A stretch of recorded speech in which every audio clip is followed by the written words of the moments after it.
G'day. You guys want to say a couple of words about how it feels to be out of lockdown? It's great. Yeah? It's great. Better than great. Yeah. I can agree with that. And even forbid if we ever have to go back into it, so fingers crossed. Do you think that could happen in the next few months? Only in local areas, hopefully. Not Right. nationwide. Us being in one of the major population centres though, do you think that we could be one of them though? It's certainly possible if they don't get the quarantine situation right. Yeah? If they do let that slip, it's definitely possible. What's happened in Melbourne could happen here. Yeah, because once we open up the borders, start letting tourists and students in from overseas, surely that can spark it up again. I think that's logical. Yeah, it's definitely possible. I think we've seen with the number of cases that are coming back in, of returning Kiwis, that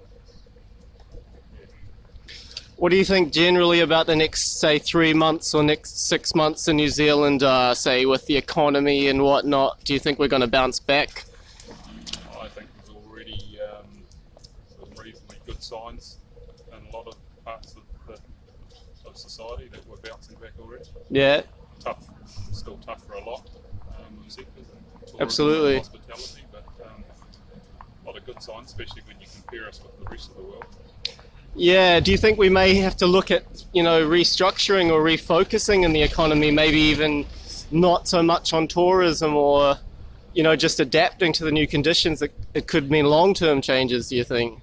Definitely. It's inevitable. Yeah, I can agree with that. Has the COVID affected you guys personally very strongly in terms of your plans or your life, your business? Quite significantly. Just more about what's over the horizon and around the corner than Can't plan as currently. much. It's the uncertainty that's Mhm. moving. Yeah. I think we're coping, but well aware that it could turn in any direction. That Right. unforeseen things could happen now. Uh-huh. Yep, definitely. What do you think of the government's response to the pandemic? Because we hear a lot in the media about how great the government's response is. And for me, I look at it and I see them as doing a lot of the same things as other countries did, even a little bit later in some cases. Like if you think that the US and Hong Kong and Singapore closed their borders with China back in late January, we didn't close our borders until March 19th.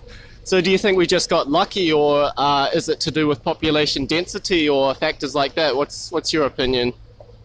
All of the above. I think I think we were lucky. I think we got to look what worked overseas. Small country, bottom of the planet, surrounded by water. We had that little buffer of time where we could kind of work out what to do. 5 million people who, Thinly spread. generally, think along similar lines. It was easier to corral. Very high social coherence here. Right. Like receptive to messages and able to react quickly. Law abiding. Yeah. So just one last question. This is a little bit broader in scope, but I'm just trying to kind of gauge public opinion on the issues of the day. You guys seem to like the type who keep track of what's going on around you. How do you think New Zealand is doing with adapting to globalization? In particular, the US and China are battling right now for influence in the Pacific. And obviously New Zealand is a kind of prize or a chess piece in that game. So how do you think we should be gearing ourselves in that? Should we be having one foot in each camp, throwing in more with the US because it's our historical ally, throwing in more with China, which is what the present government is doing, or some kind of fourth option? I guess we can't be completely independent. We're not really powerful enough for that, but maybe shelter under the wing of Australia, or I don't know. What's your opinion on that? Because obviously that's going to affect our future. It's one of the major factors, right? Like these geopolitics. Maintain maintain a unique national identity. Give up on defence.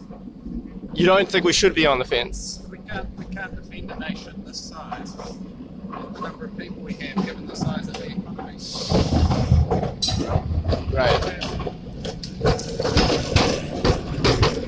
To some extent, we have to reason so that people will choose to represent us and have elected, because Okay. I mean, we're in Five Eyes.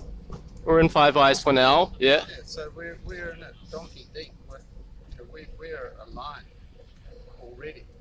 But True. clearly our government is capable still of conversing meaningfully with China, which is equally, you know, powerful. So I'm leaving it to the experts, and you know, that's my view, is that it's something that the average citizen is not really able to see that far into. Right. But they are public servants, right? So in theory, they work for us. We're actually the bosses. Correct. We're the managers, they're the But workers, they yes? can't reveal everything they know. Yeah. There are secrecy aspects to all aspects of international diplomacy, and I accept that. Hmm.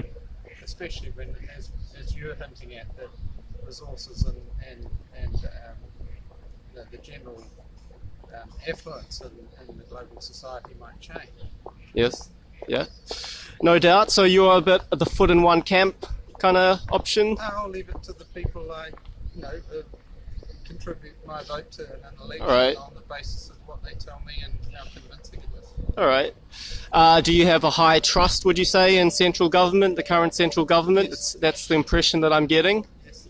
Yeah. I think New Zealand's quite transparent.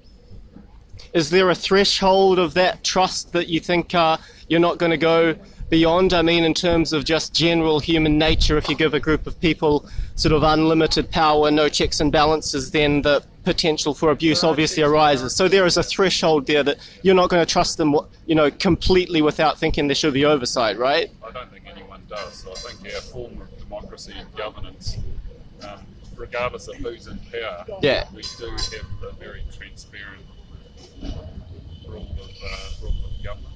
Right. Even with the current sort of turmoil that, you know, you could say both parties are going through. Hmm.